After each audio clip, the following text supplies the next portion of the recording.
It says all the truth that is out there about God, and there's a lot more than what people think, even to the secular mind. All the truth that is out there about God, men work with all their might to hold it down and restrain it because they don't want to hear it.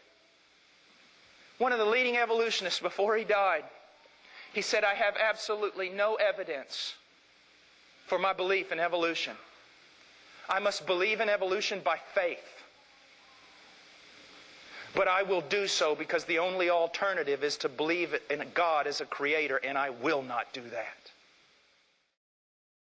The reason why the wrath of God is coming upon men is because that which is known about God is evident within them, for God made it evident to them. When a man tells me he is an atheist, I have to make a choice. Do I believe him?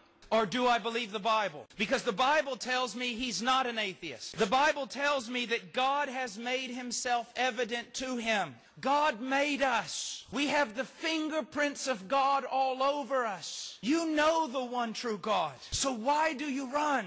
Or why are you so apathetic toward him? Or how could it be that he's just a tiny little insignificant part of your life? It's absolutely insane. For since the creation of the world, his invisible attributes, his eternal power and divine nature have been clearly seen, being understood through what has been made, so that they are without excuse. Now I want you to understand this.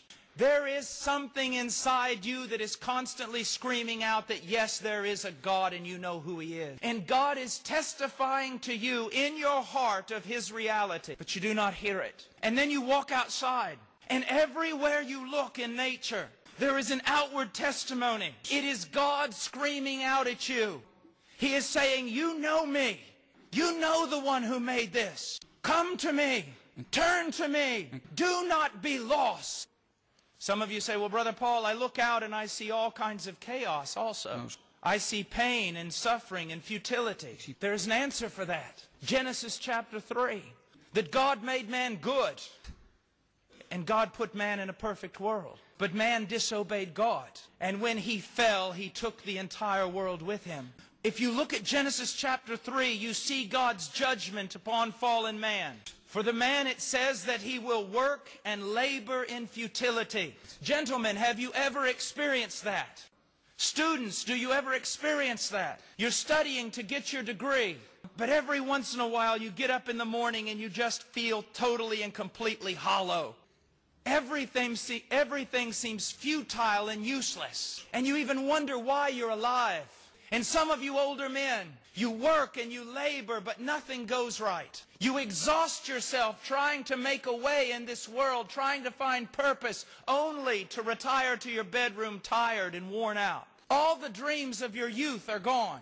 And all you do is work and try to survive. Even those of you who are very successful, you realize sometimes that it's just worth nothing. And you feel empty and lost.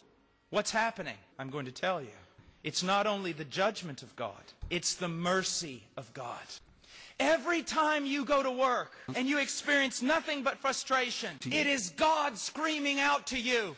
You are fallen, fallen, fallen. You are broken.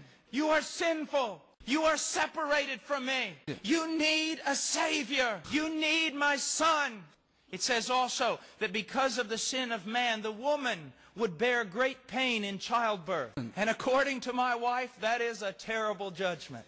But also it is an act of God's mercy. With every pain in childbirth, God is screaming out to you, you are fallen, you are fallen, you are fallen. You need a Savior. God does not cry out to you about your sin just to make you feel horrible. God does not tell you about your lostness just so you will stay lost. God tells you about your lostness and your sin so that you will come to a Savior.